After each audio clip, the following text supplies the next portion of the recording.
کہ بس زمانہ دیکھے گا وہ شماتت الاعداء، اور ان کے دشمن ان پہ ہنسیں گے، ایسے ابتر ہوں گے۔ 129 بار سورۃ کوثر دیدار مصطفیٰ کے لیے، 129 بار سورۃ کوثر جادو کے آخری توڑ کے لیے، 129 بار سورۃ کوثر جادو کو خود پلٹانے کے لیے، پلٹ جاتا ہے۔ 129 بار سورۃ کوثر آفات اور بلیات کو دور کرنے کے لیے، 129 بار سورۃ کوثر انزائٹی، ٹینشن، ڈپریشن اور اسٹریس کے لیے، اور 129 بار سورۃ کوثر پرسکون نیند کے لیے، 129 بار سورۃ کوثر پرسکون زندگی کے لیے، اور 129 بار سورۃ کوثر پھر دنیا حسنہ کے لیے۔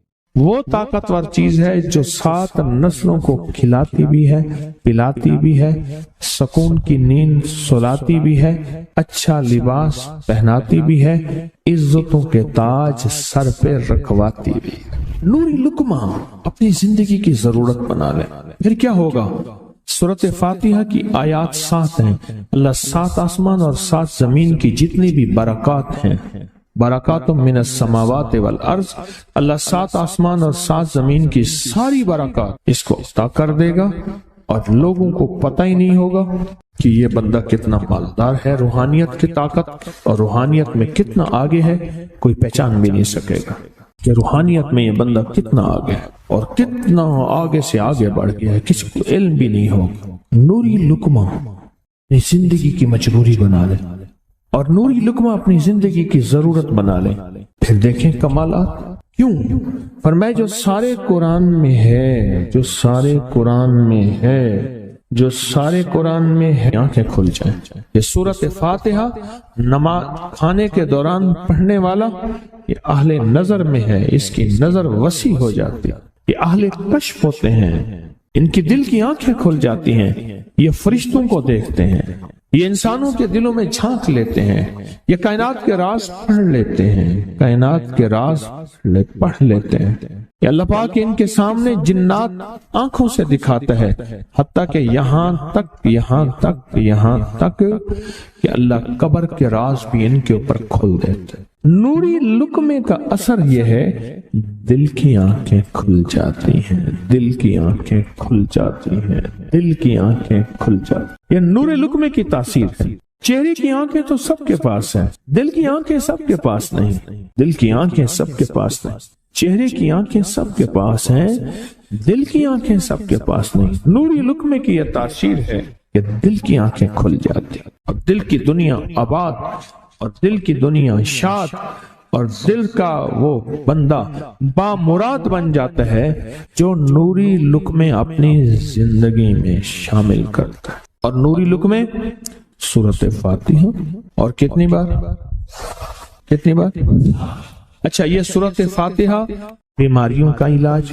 صحابہ کرام فرماتے ہم جا رہے تھے، کوئی ایک سردار تھا، اس کو بچھو نے کاٹ لیا اور اس کو چیخ رہا تھا بیچارہ، فرمایا سانپ کا کاٹا سوئے، بچھو کا کاٹا روئے۔ میرے پاس ایک سانپ کا کاٹا آیا تھا، غنودگی میں تھا، بہت غنودگی میں سے سوتا تھا، اور میں نے کہا اس کو سونے نہ دے، خیال نہ کیا انہوں نے، ادھر سے ہٹا تو بندہ ختم ہو گیا، سانپ کا کاٹا۔ ہمارے ایک والد صاحب رحمۃ اللہ علیہ کے تھے، ملک عبد الرحمن ڈوڈی، وہ لائے تھے، تو کہنے لگے اس بچھو کے کاٹے کا علاج، صحابہ کرام نے 7 بار سورۃ فاتحہ پڑھ کے اس پہ دم کر اور وہ ٹھیک ہو گیا۔ اور میں جب سورۃ فاتحہ عرشوں سے زمین پہ آئی، نازل ہوئی، ایک گونج اٹھی، ایک آواز آئی، اور میں اللہ سے آج وہ چیز زمانے پہ زمین پہ نازل کی ہے جو اس سے پہلے کبھی آئی نہیں تھی، اور جو اس کے بعد کبھی آئے گی نہیں۔ اس سے پہلے کبھی آئی نہیں تھی، اس کے بعد کبھی آئے گی۔ اور جب سورۃ فاتحہ نازل ہوئی، شیطان رویا، پیٹا، اپنا سر پہ راکھ ڈالی اور اتنا شور کیا کہ اے کاش کہ یہ سورۃ فاتحہ آئی ہے، اور اگر آئی ہے تو واپس چلی جائے، اگر واپس نہیں گئی تو کسی کی زبان پہ نہ جائے، یعنی کوئی اس کو پڑھ نہ سکے، اگر پڑھے تو اس کا یقین نہ ملے۔ یقین سے پڑھنے والے کی دنیا بھی، آخرت بھی، رزق بھی، عزت بھی، صحت بھی، تونگری بھی، بادشاہت بھی، خوشیاں خوشحالیاں بھی یقین سے پڑھنے والے کو ملتی ہیں۔ اور اس لیے آج بھی شیطان سورۃ فاتحہ سے لرزتا ہے کہ سورۃ فاتحہ پڑھنے سے جنات اور شیاطین ایسے دور ہوتے ہیں، ایسے کہ میلوں دور چلے جاتے ہیں، اور اس بندے سے خوف زدہ ہوتے ہیں جو سورۃ فاتحہ پڑھتا ہے۔ کھانے کے دوران اس کی حکمت کیا ہے؟ انسان کھانے کے دوران مشغول ہوتا ہے، کھانے کی لذتوں میں کھویا ہوا ہوتا ہے، اور اگر بھوک بہت زیادہ ہو بھوک بہت زیادہ ہو تو پھر تو ہوش نہیں ہوتا، پھر ہوش ہی نہیں ہوتا اگر بھوک بہت زیادہ ہو۔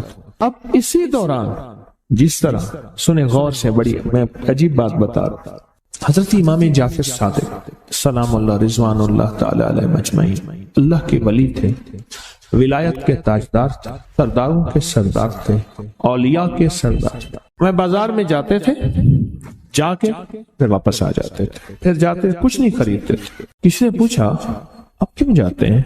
فرمایا 2 وعدے لینے، کیا؟ میں جا کے بازار میں ہر بندے کو سلام کرتا ہوں، وہ سلام کا جواب دیتے ہیں، اور کیا پتا کسی کے سلام کا جواب ایسا ہو جو اللہ کے ہاں مقبول بھی ہو، محبوب بھی ہو۔ اور پھر فرمایا بازار میں جاتا ہوں اور جا کے بازار میں جاتا ہوں اور جا کے بازار کی دعا پڑھتا ہوں۔ فرمایا جو چوتھا کلمہ گھر میں پڑھے گا اس کو 10 نیکیاں ملیں گی، اور جو بازار میں پڑھے گا کتنی نیکیاں ملیں گی؟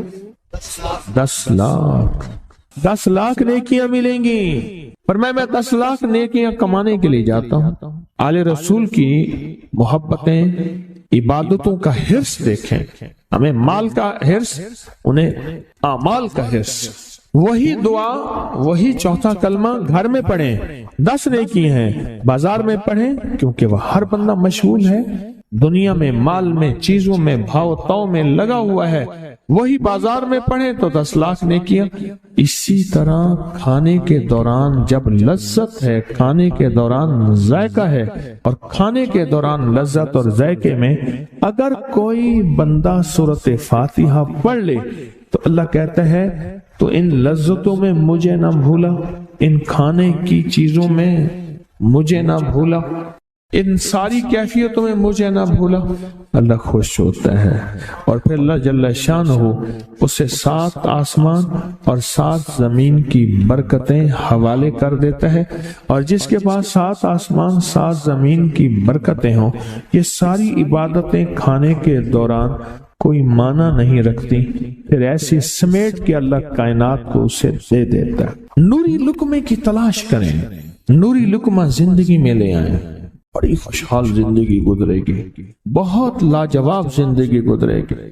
7 دفعہ سورۃ فاتحہ سے قرضے اتر جاتے ہیں، 7 دفعہ سورۃ فاتحہ سے بیٹے مل جاتے ہیں، 7 دفعہ سورۃ فاتحہ سے نعمتیں، اور 7 دفعہ سورۃ فاتحہ وہ طاقتور چیز ہے جو 7 نسلوں کو کھلاتی بھی ہے، پلاتی بھی ہے، سکون کی نیند سلاتی بھی ہے، اچھا لباس پہناتی بھی ہے، عزتوں کے تاج سر پہ رکھواتی بھی ہے۔ کہیں انشاءاللہ۔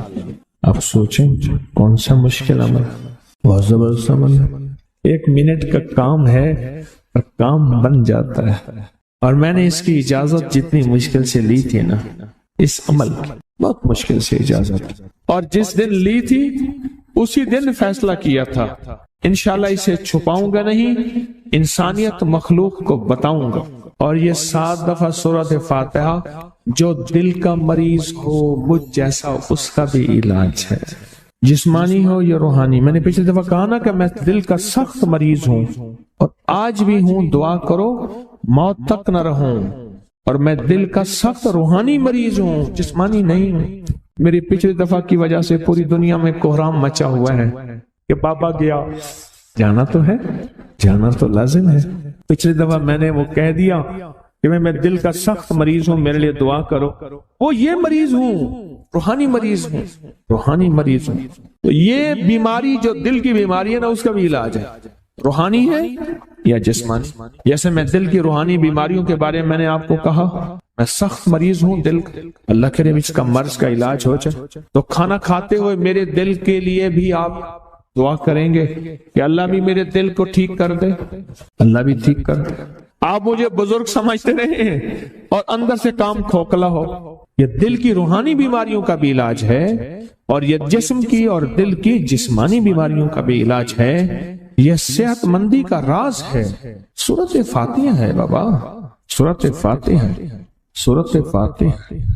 جو بندہ سورۃ فاتحہ پڑھتا ہے ایک بار، اللہ جل شانہ ان 7 آیات کی تاثیر اور طاقت اسے عطا فرماتے ہیں، اور 7 سمندروں میں جو غذا، رزق، طاقت اور قوت اللہ نے رکھی ہے اس کا حصہ اس بندے کو دیتے ہیں جو صرف ایک بار سورۃ فاتحہ پڑھتا۔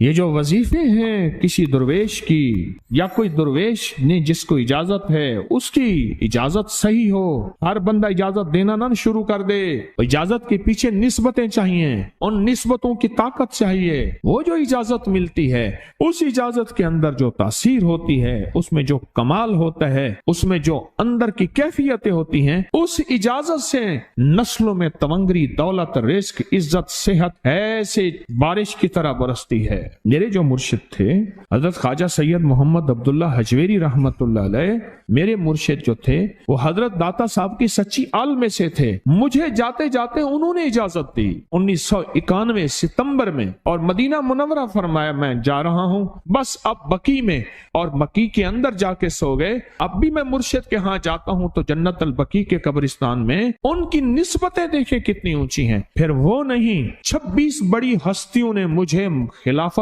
اجازتیں دیں، 26 سے بلکہ زیادہ اجازتیں اور خلافتیں دیں، اور ان کی توجہات ہیں، ان کی پیچھے دعائیں ہیں، اور پیچھے کامل کے ہاتھ ہیں۔ یہ روحانیت کی نسبتیں ہوتی ہیں، روحانیت کی نسبتیں ہوتی ہیں۔ ان نسبتوں کے ساتھ جیسے آپ تسبیح خانے میں ماشاءاللہ پوری دنیا میں لوگ یہاں آئے ہوئے ہیں، اور بڑے بڑے ہستیاں یہاں آئی ہوئی ہیں جو مٹی ہو کے چٹائیوں پہ پڑے ہیں، خواتین میں بھی مردوں میں بھی، بڑے بڑے عہدوں والے، عزتوں والے، بڑے بڑے مقام والے یہاں اپنے مرشد خانے میں بے حیثیت ہو کے پڑے ہیں۔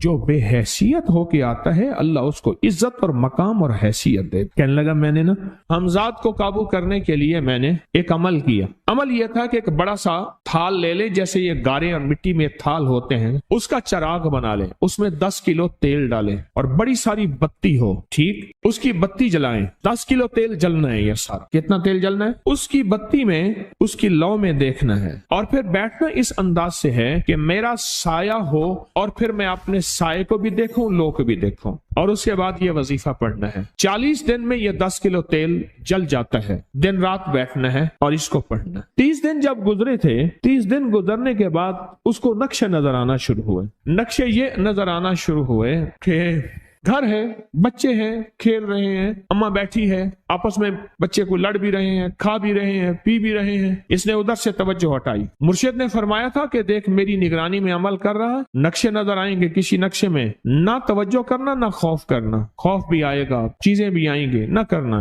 بس نہ کرنا۔ دوسرے دن اوپے سے نظر آیا، پھر بچے ہیں کسی باغ میں کھیل رہے ہیں، ایک بچہ پھر گم ہو جاتا ہے، ماں روتی ہے، اتنا روتی ہے اس کو رونا آ جاتا ہے۔ پھر خیال آیا مرشد نے فرمایا تھا کسی توجہ نہ کر، یہ کیا نقشہ شروع ہو گیا۔ اچھا پھر 2 دن کے بعد نقشہ آیا، بچے کھیلتے کھیلتے کھجور پہ چڑھ گئے، ایک بچہ جو اوپر سے گرا اس کے بازو ٹوٹ گئی، لات ٹوٹ گئی، اب پتہ چلا وہ تو مر گیا۔ اب اس کی میت پہ جو اماں نے بین ڈالے، جو ابے نے روئے اور گھر کی مائیاں روئیں، اصل اس کو وظیفے سے ہٹانا تھا، اور اس کی نظر جو وہ وہاں سے نظر سے ہٹانا تھا۔ پھر اس کو مرشد کا خیال آیا کہ توجہ نہیں ہٹانی، دھیان نہیں ہٹانا۔ پھر خیال آیا جب مرشد کامل ہو فائدہ کبھی نہیں ہوگا جب تک یقین کامل نہ، اصل توجہ ہٹانی ہے۔ اور بہت زیادہ رونا، اور اتنا رونا کہ سرکار کا خیال آیا، بچے کو لے جا رہے ہیں، اس کی میت پھر قبر کھود رہے ہیں، پھر اس کا یہ کر رہے ہیں، رونا اتنا کہ اس کے آنسوں، رونے کی کوئی کیفیت تھی مائیوں کی۔ 2 دن ابھی رہتے تھے 40 دن میں سے، تو پھر وہی گھر نظر آیا، بچے کھیل رہے ہیں، شوہر آیا اس نے آ کے کہا مجھے روٹی دو. اس نے کہا گھر میں تو کچھ بھی نہیں ہے, لکڑیاں ہی نہیں ہیں, آپ نے کچھ دیا ہی نہیں. میاں بیوی کی لڑائی ہو گئی. اس نے کہا پھر ٹھیک ہے میں آج سب کو جلا دے. اس نے کہا لکڑیاں لے آیا, ادھر ادھر سے لکڑیاں لا کے نہ سے اس نے وہ لکڑیاں جلائیں, بچوں کو اٹھا کے جو ڈالا آگ میں, جو چیخیں نکلی بچوں, دوسرے کو پکڑ کے ڈالا, تیسرے کو ڈالا, چوتھے کو ڈالا, آگ میں ڈالتا جا رہا ہے. مائی چیخ رہی ہے, کوہرام ہے, زندہ بچوں چھوٹے معصوموں کو آگ میں ڈال رہا ہے. ڈالتے ڈالتے کہنے لگے تو بچ گئی ہے بھائی, پھر پکڑ کے میں تجھے ڈالتا ہوں. جب اس کے ڈال کے کہنے لگا اب اس عامل کو تو بچ گیا ہے, ایسے اس کو ہاتھ ایسے پکڑنے لگا اور پیچھے مرشد کا کھینچ کے تھپڑ اس کو آیا. جب کھینچ کے تھپڑ آیا سارا نقشہ ختم ہو گیا. اوہو, کہنے لگا یہ کیا تھا.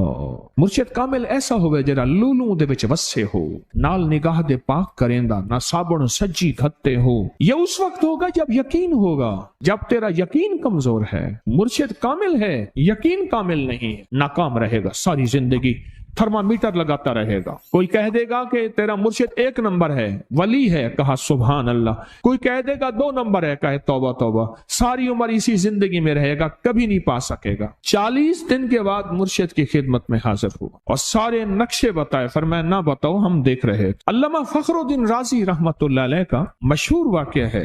مرید جو ہے آپ کا سینکڑوں میل دور, اور وہ مرید وہ تھا جو ساری عمر اللہ کے وجود کو کہتا رہا کہ اللہ کے وجود کو نہ ماننے والے کہتے تھے کوئی اللہ نہیں ہے, کہاں ہے دکھاؤ, ہر چیز خود بخود بن گئی ہے, خود بخود ختم ہو جائے گی. ان کے پاس 100 دلیلیں تھیں. کتنی 100 دلیلیں تھیں, اور آج تک ان کی دلیلوں کو کوئی توڑ نہیں سکا تھا اللہ کے وجود پہ. آخری وقت ہے, اور آخری وقت کے اندر ایک دروازہ کھٹکھٹایا کسی نے کہ جناب ایک بزرگ آپ سے ملنے آئے ہیں. وہ بزرگ ان کے دوست تھے پرانے. اوہو, آپ کا آخری وقت ہے, میں ملنے آیا. اور وہ بزرگ نہیں تھا, وہ شیطان کی شکل بن کے آیا تھا. اس نے آتے ہی وہ مسئلہ چھیڑ دیا. آج تک اس کی دلیلیں کوئی نہیں توڑ سکا تھا, یہ اس کی دلیل توڑ گیا. پہلی دلیل ٹوٹ گئی. اس نے دوسری دی اللہ ہے. اس نے 2 دلیل بھی توڑ دی کہ اللہ نہیں ہے. اس نے تیسری دی اللہ ہے. اس نے وہ اپنے علم کی طاقت, وہ دلیل بھی توڑ دی. چوتھی 99 دلیلیں توڑی, ابھی ایک دلیل باقی رہتی ہے. اگر وہ بھی دلیل گئی تو یہ بھی کہتا ہے اللہ نہیں, اور آخری وقت میں رب کے وجود کا انکار کر کے خاتمہ خراب کر کے گیا. مرشد وضو فرما رہے تھے, دور کہیں میلوں میلوں دور اللہ نے اپنی طاقت قدرت سے نقشے ہٹائے سامنے سے, اور نقشے ہٹائے کہ تیرا مرید گیا, وہیں سے وضو کا پانی چلو بھر کے نہ زور سے پھینکا, اور کانوں میں آواز آئی کیوں دلیلیں دے رہا ہے, تو نہیں کہتا میں نے اللہ کو بغیر دلیل کے مانا, تو دلیلیں دے رہا ہے. کیوں نہیں کہتا کہ میں رب کو بغیر دلیل کے مان. علامہ رضی اللہ تعالیٰ عنہ امیر المومنین مسجد نبی میں خطبہ دے رہے ہیں. حضرت ساریہ صحابی تھے, وہ اس لشکر کے سپہ سالار تھے. میلوں سے میلوں, سینکڑوں میل دور ایسے نقشے ہٹے, اور خطبے کے دوران انوکھی بات کہہ دی, یا ساریہ الجبل, ساریہ پہاڑ کے پیچھے دیکھ دشمن وہاں سے حملہ کر رہا ہے, اور پھر خطبہ شروع کر دیا.